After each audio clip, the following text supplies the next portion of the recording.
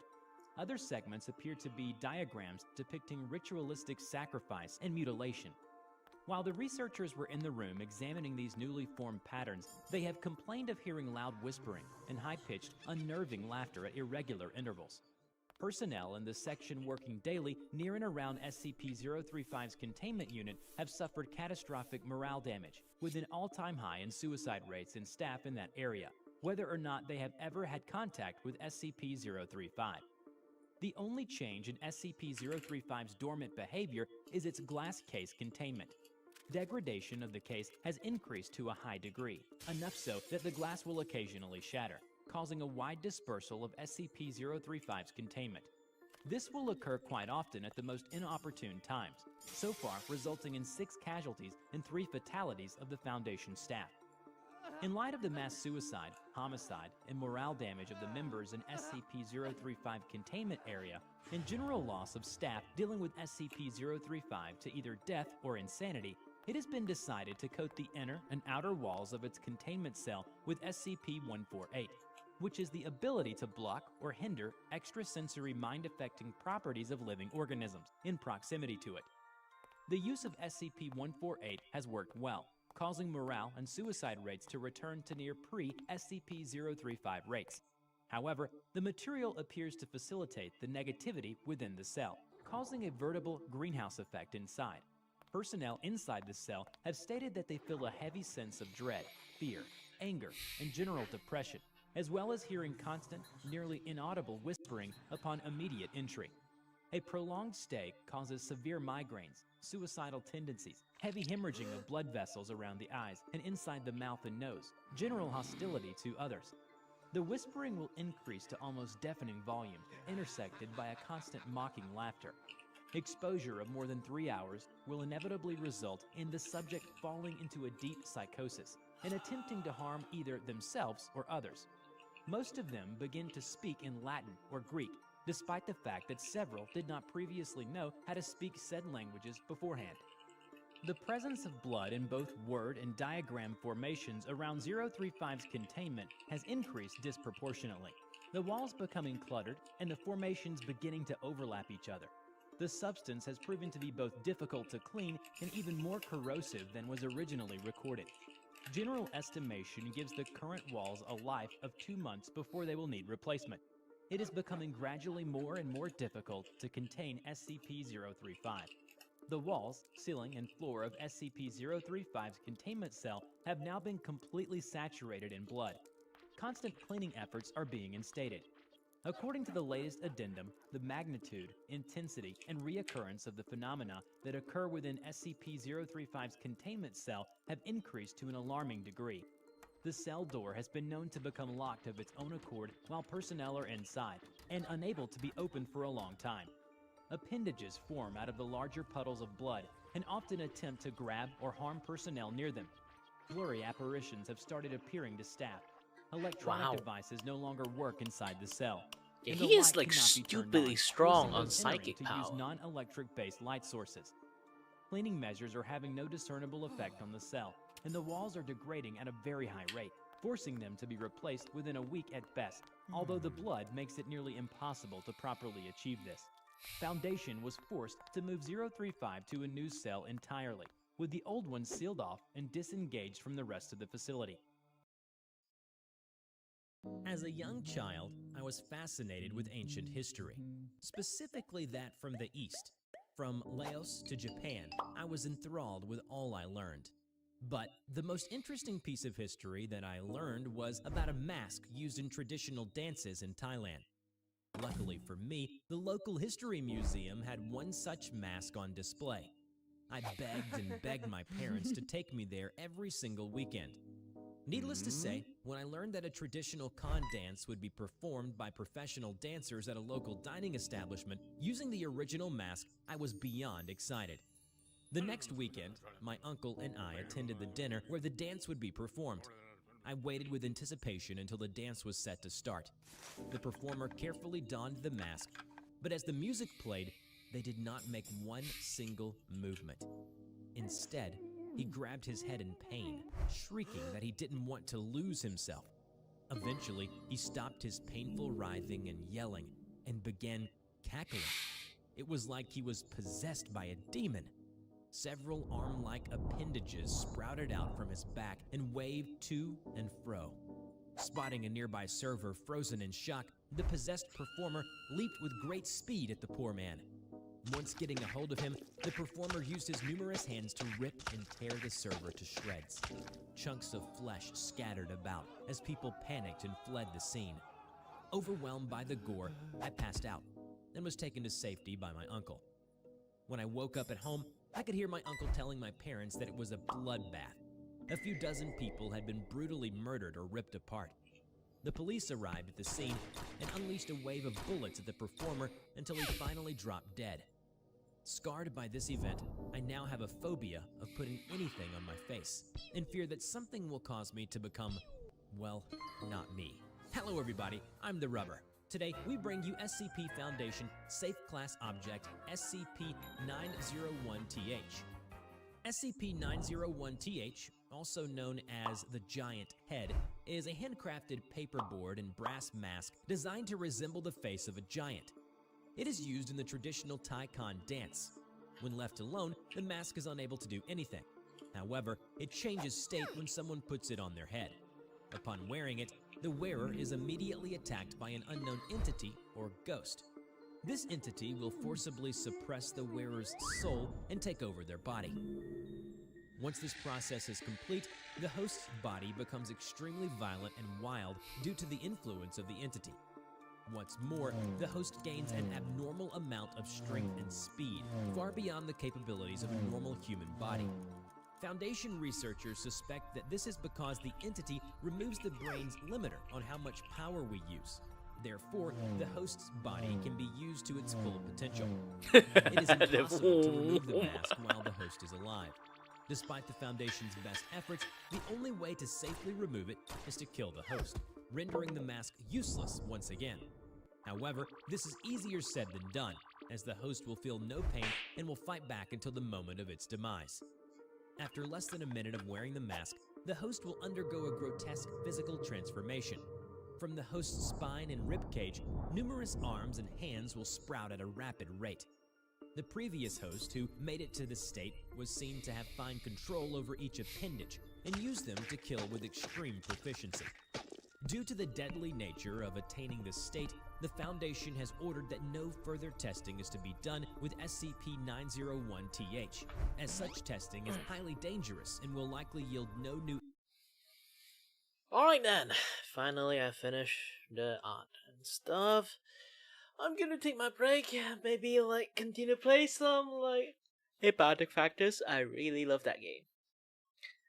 That game is going to be the end of me. One day. Man, I'm way too addicted to the game. But either way, thank you very much for watching. As always, stay healthy, stay safe, everyone. Until next time. Stay tuned until the next stream. Bye-bye.